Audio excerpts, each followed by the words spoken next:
Good morning, everyone. How are we doing? After a long winter's, oh man, it was cold this morning. It was at least 60 degrees. 60 is freezing to me. 50? No, I'm leaving. Some of you guys have got to be in -0. The thought of that is not good. 0 out, and I want a big plate of fruit. I can do that. But how are you all today? I hope you're enjoying these videos. I think we might have a no-show this morning. If that is the case, then I will do the lymphatic video. I did it before, and it's like number 2 or something like that. But I'll redo that one, because I think we really need a lymphatic video as much as possible, because the theory of the allopathic community holds no water in the way the body dumps its cellular waste, and therefore you have to relook at that. And even some of the things we know in science are assumptions, and I'll get into that, and theories, and they speak of it as factual. And sometimes when you just have to cut through that pseudo-factual verbiage, if you will, and look at it as, does this fit in the gloves of creation? Does this fit in how life works on this planet? Does this fit in the way the body needs to perform and operate? Because in all performance and operations, there is always the consumption and the elimination, always. And so you have to, we have the nutritional side. That's so simple that to have dietitians in this world, it freaks me out, as if there's something that about nutrition that's special and you need to have schooling for and all this stuff. And no offense to dietitians, but unless you're into raw foods, you're not much of a dietitian, because raw foods is the key. Nobody cooks their food before they eat it. No animal on the planet. No animal drinks milk after they're weaned. All these facts are simple, obvious, and yet man breaks them all. And it's not even, it's just something as simplistic as understanding the species that the Homo sapien belongs to. And you don't even have to intellectually dig it apart. Just look around in nature. I mean, I just find it's, man's mind is what's got in his way.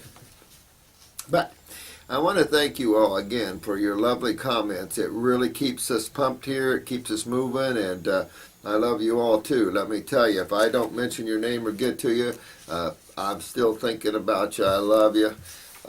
Trying to get through these. So today we might have a good chance. We'll see. Now, this is Gail Vigan, and she was back in the class. Thank you for this. I had got a big laugh out of this. I thought this is pretty good. Since animal consumers outnumber vegans by 95%, the World Health Organization estimate of overpopulation should not be hard to reduce. I had to laugh. That was funny. We sometimes think people could eat bad and get away from it, and get away with it. Those of you that have very strong genes are those that do that. And that was much more evident back in the early 1900s, 1800s and back. But we have such a toxic planet now. We have these jerks that are running all these governments are just so far out of touch with reality. I don't know why people in all these countries elect these people that just have no clue about what farming is or ever raised on a farm. No one should be president of the United States until they spend a couple of years on a farm, and really get their hands dirty and throw up some hay and really dig in. These guys, they've never probably done much of a day's work in their lives. And in terms of physical labor and understanding what the average person has to deal with. And yet, and this is all over the world. It's not just in this country. And then they think they know better. And I have to laugh at those that are in the economics of America right now. All these guys, there's all these economic majors and stuff, and they're all stupid as rocks. No offense, but look at where we're at. You know, they're out of touch with the human. And then, of course, the misapplication of the federal income tax laws has really messed everybody up. Imagine 1/3 of your paycheck that's going to the IRS is going because they're ripping you off. They have no law behind them that allows them to do that if you're not engaged in a federal income taxable activity. So it's kind of sad that your government in the states are stealing 1/3 of your money just because they like you.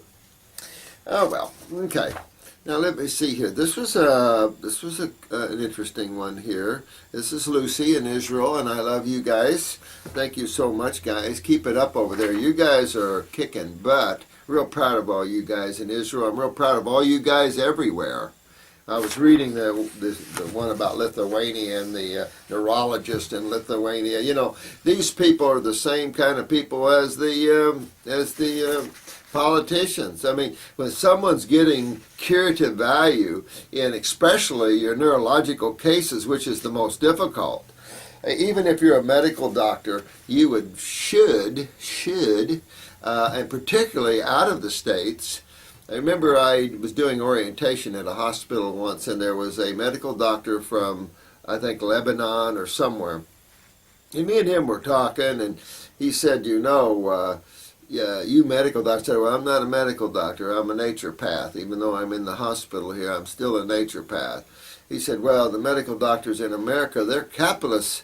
In my country, medical doctors who are humanitarians. He said, I've traded work for chickens and all kinds of things. And I said, I love that kind of thinking. You know, I said, that's what naturopathy is about.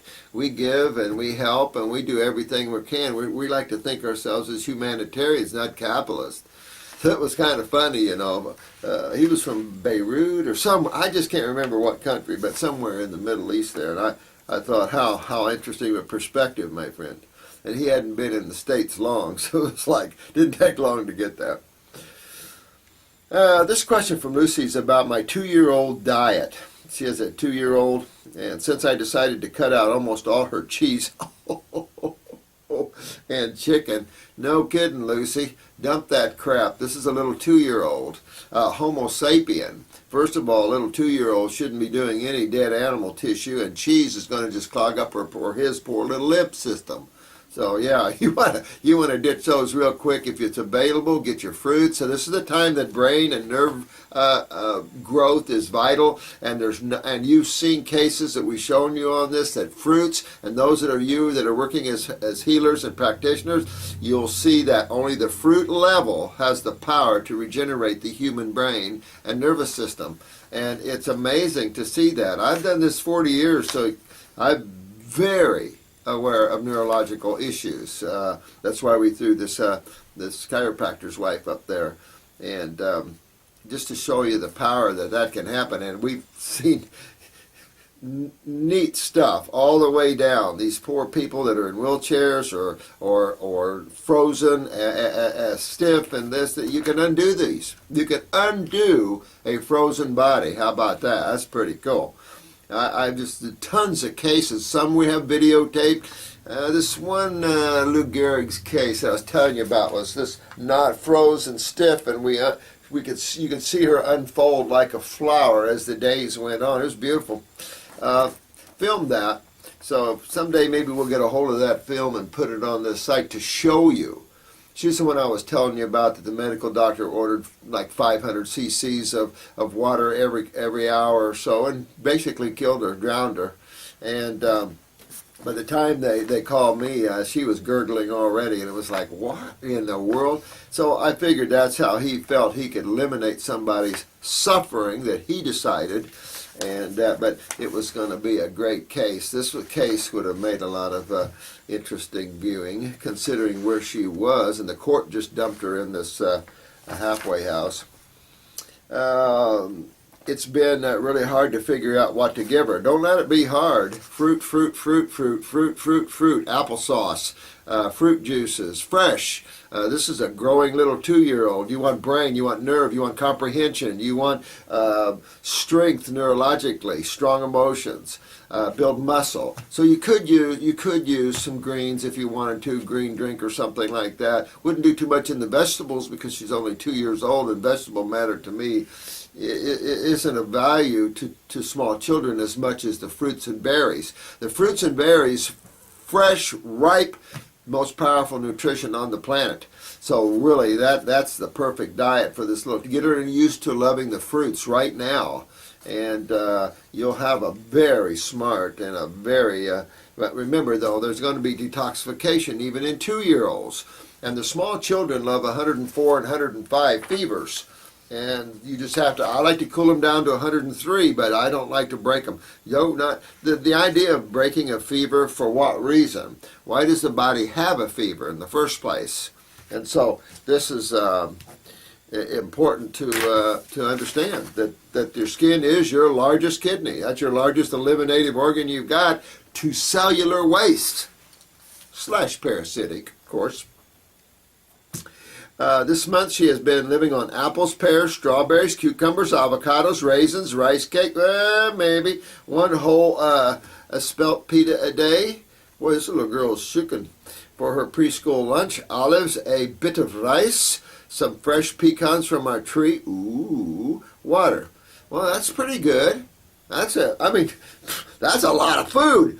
So, yeah, I mean, that's all good. I don't know about rice cakes, but, a little treat for the kids, absolutely. But most rice cakes to me are like puffed white rice or something. I mean, it's okay, but you might, fruit and berries make nice treats too. Figs, dates, nice treats. Banana chips, maybe, dehydrated your way. Now, all kinds of things can be given to children that are nutritive and add to their growth, their strength, and their awareness. So, you're doing good now. Yeah, good.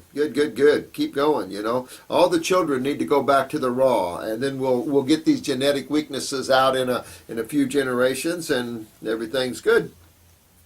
She's always been on a very quick, picky eater and refuses to eat anything else I am willing to give her. My question is that a sufficient diet for her now? Absolutely. Absolutely. I mean, that's plenty of nutrition, but lots of fruits and berries. My other question is about oil paint. You know what?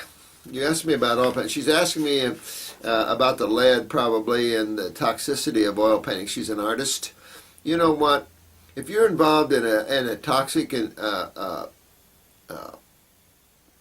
modality, or a toxic art form in some way, or a way of life that you're doing that you enjoy, keep your body clean. That's all I can tell you. Is do a lot of green drinks to move the lead out, particularly a lot of parsley and kelp. These are two big things that everybody should have on their list, is parsley and kelp. Alfalfa, of course, excellent for that. So any really dark green, high chlorophyll green drinks would be excellent for that. And of course your fruits and berries are the top detoxifiers. And keep your body clean. Move that lymph system, get your lymph system cleaned out, and live a clean and healthy life. And then whatever you bring in terms of breathing or on the skin will be detoxified right out of the body, back out. It's only when the lymph system isn't moving well that everybody stays home.